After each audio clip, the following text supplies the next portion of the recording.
Imagine you get a toothache or catch a cold. What do? You head to the pharmacy and buy your meds in 2 minutes. Quick, easy, safe. Now, let's roll back time a couple of thousand years. Have a headache? A doctor picks up a chisel and drills a hole right through your skull to release evil spirits.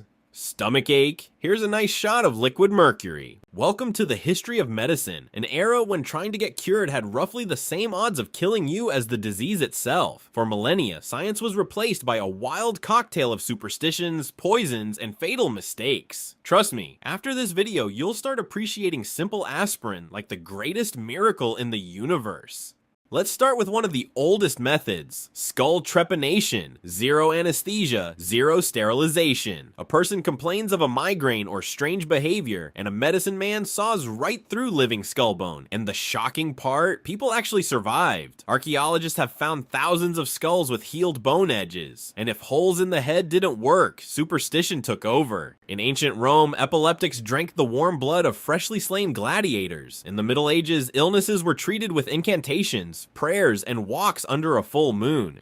In the Middle Ages, human autopsies were banned, so anatomy was studied using pigs. When the Black Death struck in the 14th century, medicine was entirely powerless. This was the era of plague doctors and bird masks. The beak was stuffed with herbs to block miasma, foul air believed to spread disease.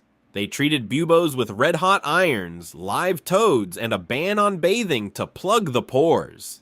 Naturally, the filth and lice only spread the plague faster. Before the 19th century, surgery meant zero anesthesia. The only option was a glass of hard liquor, a wooden stick to bite on, and 4 strong men holding you down. Speed was everything. Surgeon Robert Liston could amputate a leg in 28 seconds. But during one rushed operation, he accidentally sliced off his assistant's fingers and slashed a spectator's coat. The spectator died of terror, while the patient and assistant died of blood infection, making it the only surgery in history with a 300% mortality. Mercury was considered a cure for everything, from syphilis to depression. Symptoms of poisoning like falling teeth, tremors, and madness were ignored because mercury briefly masked illness before killing the host. Arsenic, lead, and even radioactive elements were sold as medicine. In the 20th century, people drank radium-infused water for energy, slowly poisoning themselves for years. Yet some ancient remedies were brilliant. Egyptians put moldy bread on wounds, a primitive form of penicillin. Willow bark became modern aspirin. Chinese acupuncture genuinely reduces pain by stimulating nerve endings, and honey was used as a natural antibacterial antiseptic. Ancient people didn't know why it worked, but thousands of years of trial and fatal error yielded real results. Childbirth was a leading cause of death for young women. In 19th century maternity wards, 1 in 6 women died of childbed fever. The reason was absurd. Doctors walked straight from performing autopsies to delivering babies without washing their hands. Dr. Ignaz Semmelweis suggested basic hand disinfection, and mortality dropped instantly. But his colleagues mocked him, finding a scraped knee used to be a death sentence. Catching a cold meant risk of pneumonia, and reaching age 40 made you an old timer. Today, you solve for a couple of bucks in 5 minutes what used to be a matter of life and death. Everything we take for granted, hand washing, vaccines, antibiotics, painkillers, is paid for by thousands of years of human sacrifice.